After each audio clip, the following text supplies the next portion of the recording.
देवगुरु बृहस्पति को बुद्धि और शिक्षा का कारक माना जाता है। गुरुवार को बृहस्पति देव की पूजा करने से धन, विद्या, मान सम्मान, प्रतिष्ठा और कई अन्य मनोवांछित फल की प्राप्ति होती है। धार्मिक ग्रंथों के अनुसार गुरुवार को भगवान बृहस्पति की पूजा का विधान है।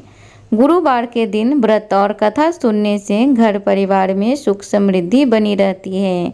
तो आइए हम सभी मिलकर बृहस्पति देव की कथा को बड़े ही प्रसन्नचित्त मन से श्रवण करते हैं। श्री हरि के चरणों का ध्यान करते हुए कथा को श्रवण करते हैं। भारतवर्ष में एक प्रतापी और दानी राजा राज्य करता था। वह नित्य गरीबों और ब्राह्मणों की सहायता करता था। यह बात उसकी रानी को बिल्कुल भी अच्छी नहीं लगती थी। वह न ही गरीबों को दान देती, न ही भगवान का पूजन करती थी और राजा को भी ऐसा दान देने से मना किया करती थी। एक दिन राजा शिकार खेलने वन को गए हुए थे तो रानी महल में अकेली थी। उसी समय बृहस्पति देव साधु भेष में राजा के महल में भिक्षा के लिए गए और भिक्षा मांगी तो रानी भिक्षा देने से इनकार किया और कहा, हे साधु महाराज, मैं तो दान पुण्य से बिल्कुल भी तंग आ गई हूँ। मेरा पति सारा धन लुटाते रहते हैं। मेरी इच्छा है कि हमारा धन नष्ट हो जाए और फिर न रहेगा बांस और न बजेगी बांसुरी। साधु ने कहा, हे देवी, तुम तो बड़े ही विचित्र हो। धन संतान तो सभी चाहते हैं, पुत्र और लक्ष्मी तो पापी के घर भी होने चाहिए। यदि तुम्हारे पास अधिक धन है तो भूखों को भोजन दो, प्यासों के लिए प्याऊ बनवाओ, मुसाफिरों के लिए धर्मशाला खुलवाओ। जो निर्धन अपनी कुमारी कन्याओं का विवाह नहीं कर सकते हैं, उनका विवाह करवा दो। ऐसा और कई काम हैं जिनके करने से तुम्हारा यश इस लोक और परलोक में फैलेगा। परंतु रानी पर उपदेश का कोई प्रभाव न पड़ा। वह बोली, हे महाराज, आप मुझे कुछ न समझाएं। मैं ऐसा धन नहीं चाहती हूँ जो हर जगह बांटती फिरूं। साधु ने उत्तर दिया, यदि तुम्हारी ऐसी इच्छा है तो तथा अस्तु। तुम ऐसा करना कि बृहस्पतिवार को घर को गोबर से लिपना, पीली मिट्टी से अपना सिर धोकर स्नान करना, भट्टी चढ़ाकर कपड़े धोना। ऐसा करने से आपका समस्त धन नष्ट हो जाएगा। इतना कहकर वह साधु महाराज वहाँ से अंतर्ध्यान हो गए।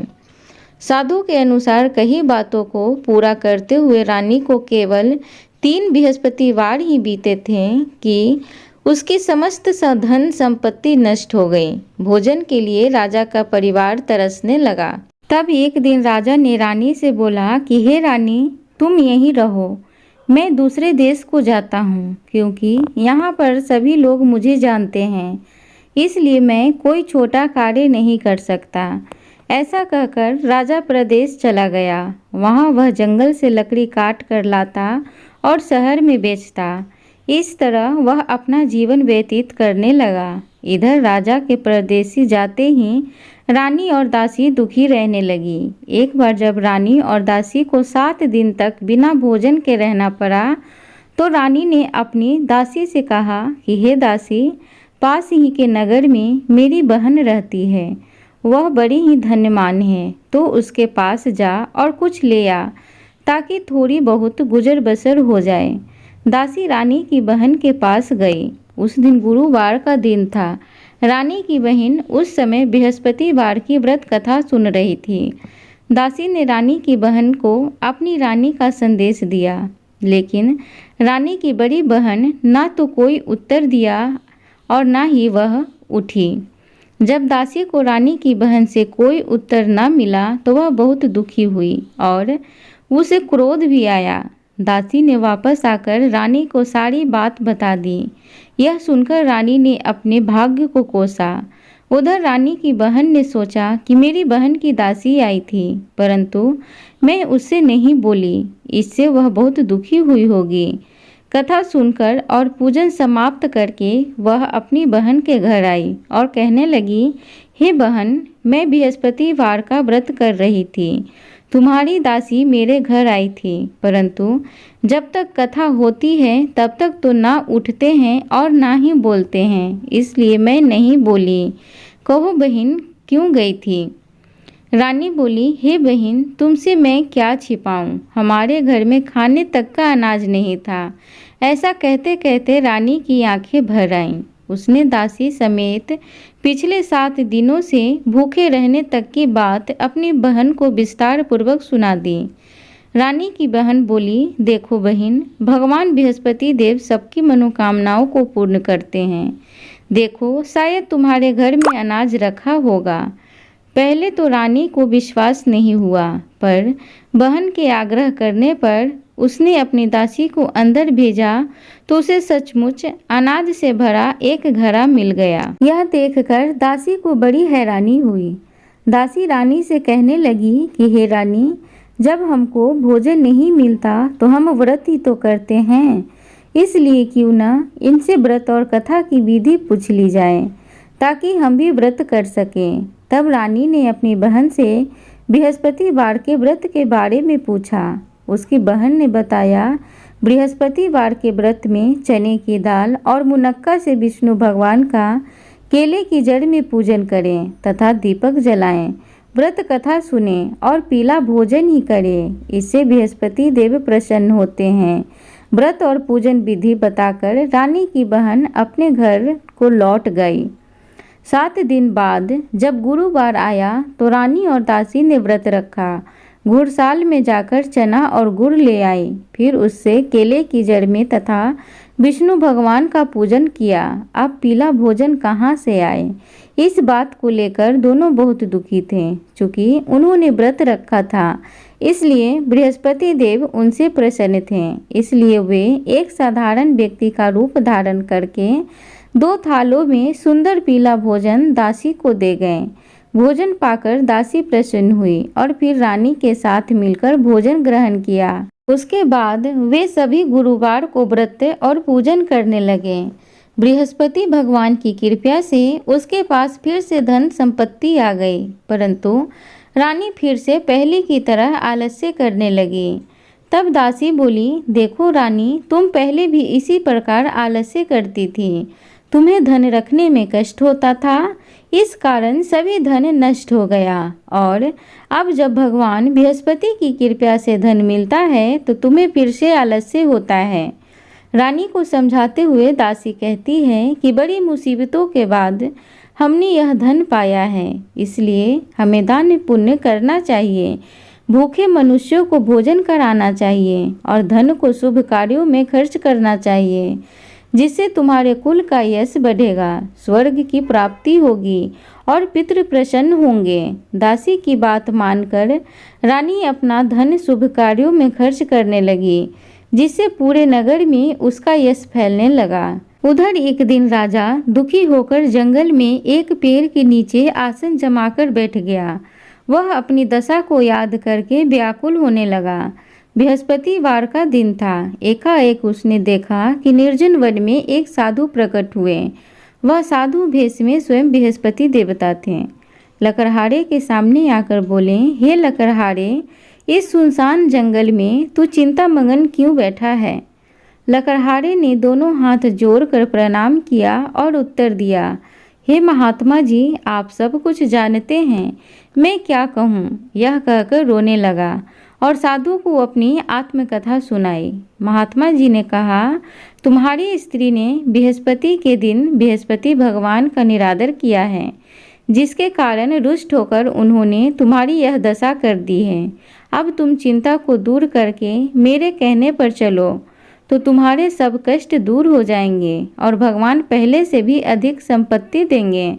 तुम बृहस्पति के दिन कथा किया करो। 2 पैसे के चने मुनक्का लाकर उसका प्रसाद बनाओ और शुद्ध जल से लोटे में शक्कर मिलाकर अमृत तैयार करो। कथा के पश्चात अपने सारे परिवार और सुनने वाले प्रेमियों में अमृत व प्रसाद बांटकर आप भी ग्रहण करो। ऐसा करने से भगवान तुम्हारी सब मनोकामनाएं पूरी करेंगे। साधु के ऐसा वचन सुनकर लकड़हारा बोला कि हे प्रभु, मुझे लकड़ी बेचकर इतना पैसा नहीं मिलता जिससे भोजन के उपरांत कुछ बचा सकूं। मैंने रात्रि में अपनी स्त्री को व्याकुल देखा है। मेरे पास कुछ भी नहीं है जिससे मैं उसकी खबर मांग सकूं। साधु ने कहा, हे लकड़हारे, तुम किसी बात की चिंता मत करो। बृहस्पति के दिन तुम रोजाना की तरह लकड़ियां लेकर शहर को जाओ। तुमको रोज से दुगना धन प्राप्त होगा, जिससे तुम भली भांति भोजन कर लोगे तथा बृहस्पति देव की पूजा का सामान भी आ जाएगा। इतना कहकर साधु महाराज अंतर ध्यान हो गए। धीरे धीरे समय व्यतीत होने पर फिर वही बृहस्पतिवार का दिन आया। लकड़हारा जंगल से लकड़ी काटकर किसी शहर में बेचने गया। उसे उस दिन और दिन से अधिक पैसा मिला। राजा ने चना गुड़ आदि लाकर गुरुवार का व्रत किया। उस दिन से उसके सभी कलेश दूर हुए। परंतु जब दोबारा गुरुवार का दिन आया तो बृहस्पतिवार का व्रत करना भूल गया। इस कारण बृहस्पति भगवान नाराज हो गए। उस दिन उस नगर के राजा ने विशाल यज्ञ का आयोजन किया तथा शहर में यह घोषणा करा दी कि कोई भी मनुष्य अपने घर में भोजन न बनावे, न आग जलावे। समस्त जनता मेरे यहाँ भोजन करने आवे। इस आज्ञा को जो न मानेगा उसे फांसी की सजा दी जाएगी। इस तरह की घोषणा संपूर्ण नगर में करवा दी गई। राजा की आज्ञा अनुसार शहर के सभी लोग भोजन करने गए, लेकिन लकड़हारा कुछ देर से पहुंचा। इसलिए राजा उसको अपने साथ घर लिवा ले गए और ले जाकर भोजन करा रहे थे तो रानी की दृष्टि उसी खूंटी पर पड़ी जिस पर उसका हार लटका हुआ था। वह वहां पर दिखाई नहीं दिया। रानी ने निश्चय किया कि मेरा हार इस मनुष्य ने चुरा लिया है। उसी समय सिपाहियों को बुलाकर उसको कारागार में डलवा दिया। जब लकड़हारा कारागार में पड़ गया और बहुत दुखी होकर विचार करने लगा कि न जाने कौन से पूर्व जन्म के कर्म से मुझे यह दुख प्राप्त हुआ है, और उसी साधु को याद करने लगा जो कि जंगल में मिला था। उसी समय तत्काल बृहस्पति देव साधु के रूप में प्रकट हुए और उसकी दशा को देखकर कहने लगे कि अरे मूर्ख, तूने बृहस्पति देव की कथा नहीं करी, इस कारण तुझे दुख प्राप्त हुआ है। अब चिंता मत कर। बृहस्पतिवार के दिन कारागार के दरवाजे पर 4 पैसे पड़े मिलेंगे। उनसे तू बृहस्पति देव की पूजा करना, तेरे सभी कष्ट दूर हो जाएंगे। बृहस्पति के दिन उसे 4 पैसे मिले। लकड़हारे ने कथा कही। उसी रात्रि को बृहस्पति देव ने उस नगर के राजा को स्वप्न में कहा, हे राजा, तूने जिस आदमी को कारागार में बंद कर दिया है वह निर्दोष है, वह राजा है, उसे छोड़ देना। रानी का हार उसी खूंटी पर लटका है। अगर तू ऐसा नहीं करेगा तो मैं तेरे राज्य को नष्ट कर दूंगा। इस तरह रात्रि के स्वप्न को देखकर राजा प्रातःकाल उठा और खूंटी पर हार देखकर लकड़हारे को बुलाकर क्षमा मांगी तथा लकड़हारे को योग्य सुंदर वस्त्र आभूषण देकर विदा कर दिया। बृहस्पति देव की आज्ञा अनुसार लकड़हारा अपने नगर को चल दिया। राजा जब अपने नगर के निकट पहुंचा तो उसे बड़ा आश्चर्य हुआ। नगर में पहले से अधिक बाग, तालाब, कुएं तथा बहुत से सुंदर मंदिर आदि बन गई हैं। राजा ने पूछा, यह किसका बाग और धर्मशाला है? तब नगर के सब लोग कहने लगे कि यह रानी और दासी का है। तो राजा को बड़ा ही आश्चर्य हुआ और गुस्सा भी आया। जब रानी ने यह खबर सुनी कि राजा आ रहे हैं तो उन्होंने दासी से कहा कि हे दासी, देख, राजा हमको कितनी बुरी हालत में छोड़कर गए थे। हमारी ऐसी हालत देखकर वह लौट न जाए, इसलिए तू दरवाजे पर खड़ी हो जा। आज्ञा अनुसार दासी दरवाजे पर खड़ी हो गई। राजा आए तो उन्हें अपने साथ लिवा लाई। तब राजा ने क्रोध करके अपनी रानी से पूछा कि यह धन तुम्हें कैसे प्राप्त हुआ है? तब उन्होंने कहा, हमें यह सब धन बृहस्पति देव के इस व्रत के प्रभाव से प्राप्त हुआ है। राजा ने निश्चय किया कि 7 रोज बाद तो सभी बृहस्पति देव का पूजन करते हैं, परंतु मैं प्रतिदिन दिन में 3 बार कहानी तथा रोज व्रत किया करूँगा। अब हर समय राजा के दुपट्टे में चने की दाल बंधी रहती तथा दिन में 3 बार कहानी कहता। एक रोज राजा ने विचार किया कि चलो अपनी बहन के यहाँ से हो आवें। इस तरह निश्चय कर राजा घोड़े पर सवार होकर अपनी बहन के यहाँ को चलने लगा। मार्ग में उसने देखा कि कुछ आदमी एक मुर्दे को लिए जा रहे हैं। उन्हें रोककर राजा कहने लगा, अरे भाइयों, मेरी बृहस्पति देव की कथा सुन लो। वे बोले, लो, हमारा तो आदमी मर गया है, इसको अपनी कथा की पड़ी है। परंतु कुछ आदमी बोले, अच्छा कहो, हम तुम्हारी कथा भी सुनेंगे। राजा ने दाल निकाली और जब कथा आधी हुई थी कि मुर्दा हिलने लग गया, और जब कथा समाप्त हो गई तो राम राम करके मनुष्य उठकर खड़ा हो गया। आगे मार्ग में उसे एक किसान खेत में हल चलाता मिला। राजा ने उसे देखा और उससे बोले, अरे भैया, तुम मेरी बृहस्पतिवार की कथा सुन लो। किसान बोला, जब तक मैं तेरी कथा सुनूंगा तब तक 4 हरैया जोत लूँगा। जा अपनी कथा किसी और को सुनाना। इस तरह राजा आगे चलने लगा। राजा के हटते ही बैल पछाड़ खाकर गिर गया तथा किसान के पेट में बड़े जोर का दर्द होने लगा। उस समय उसकी माँ रोटी लेकर आई। उसने जब यह देखा तो अपने पुत्र से सब हाल पूछा और बेटे ने सभी हाल कह दिया। तो बुढ़िया दौड़ी दौड़ी उस घुड़सवार के पास गई और उससे बोली कि मैं तेरी कथा सुनूंगी, तू अपनी कथा मेरे खेत पर चलकर ही कहना। राजा ने बुढ़िया के खेत पर जाकर कथा कही, जिसके सुनते ही वह बैल उठकर खड़ा हुआ और किसान के पेट का दर्द भी बंद हो गया।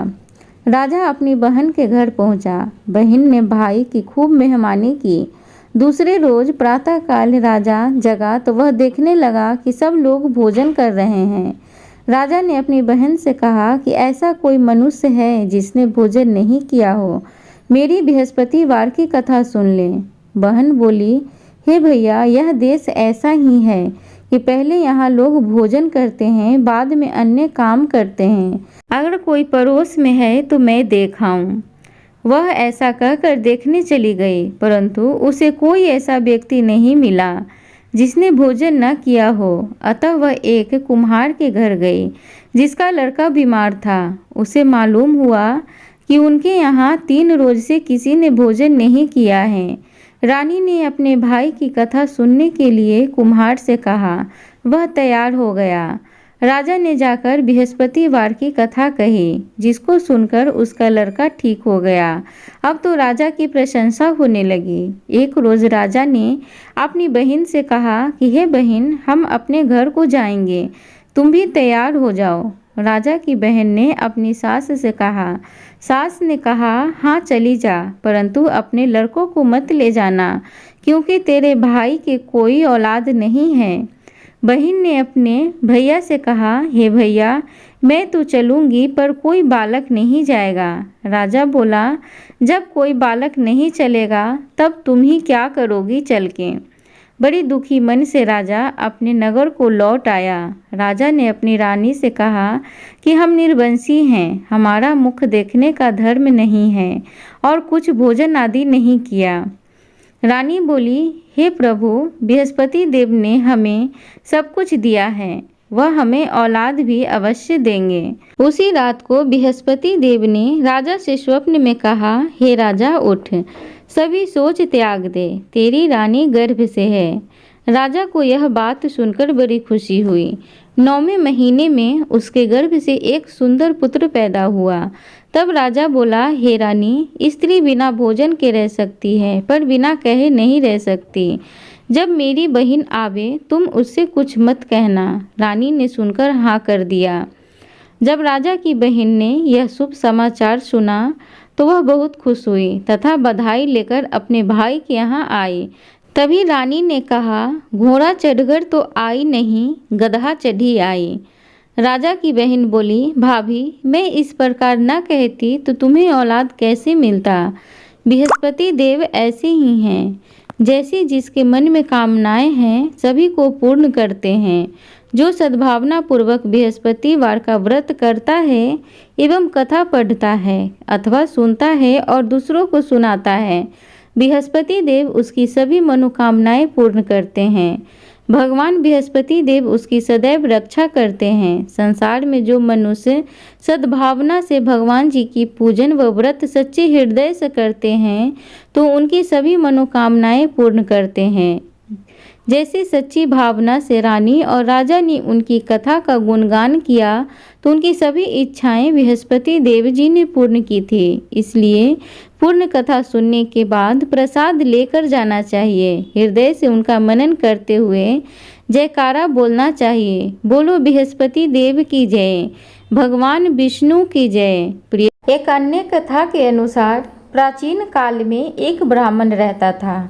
वह बहुत निर्धन था, उसके कोई संतान नहीं थी। उसकी स्त्री बहुत मलिनता के साथ रहा करती थी। वह स्नान न करती, किसी देवता का पूजन भी नहीं करती। इससे ब्राह्मण देवता बड़े दुखी थे। बेचारे बहुत कुछ कहते किंतु उसका कुछ परिणाम न निकला। भगवान की कृपा से ब्राह्मण की स्त्री के कन्या रूपी रत्न पैदा हुआ। कन्या बड़ी होने पर प्रातः स्नान करके विष्णु भगवान का जाप व बृहस्पतिवार का व्रत करने लगी।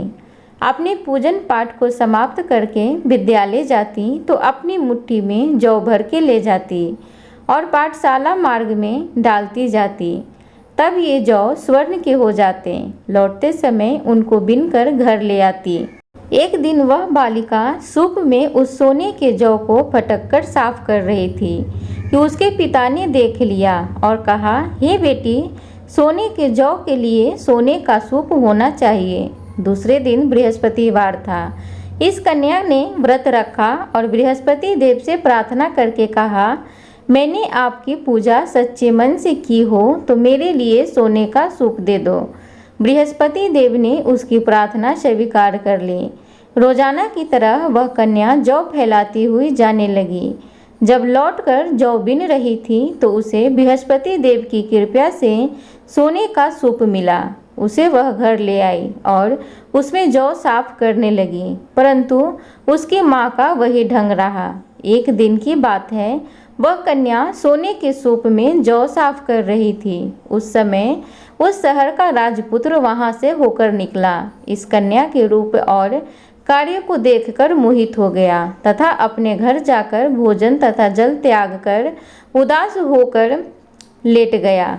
राजा को इस बात का पता लगा तो वह अपने प्रधानमंत्री के साथ उसके पास गए और बोले, हे बेटा, तुम्हें किस बात का कष्ट है? किसी ने अपमान किया है अथवा और कारण हो सो कहो, मैं वही कार्य करूँगा जिससे तुम्हें प्रसन्नता हो। अपने पिता की राजकुमार ने बातें सुनी तो वह बोला, मुझे आपकी कृपा से किसी बात का दुख नहीं है और किसी ने मेरा अपमान भी नहीं किया है, परंतु मैं उस लड़की से विवाह करना चाहता हूँ जो सोने के सूप में जौ साफ कर रही थी। यह सुनकर राजा आश्चर्य में पड़ा और बोला, हे बेटा, इस तरह की कन्या का पता तुम ही लगाओ, मैं उसके साथ तेरा विवाह अवश्य ही कर दूंगा। राजकुमार ने उस लड़की की घर का पता बतलाया। तब मंत्री उस लड़की के घर गए और ब्राह्मण देवता को सभी हाल बतलाया।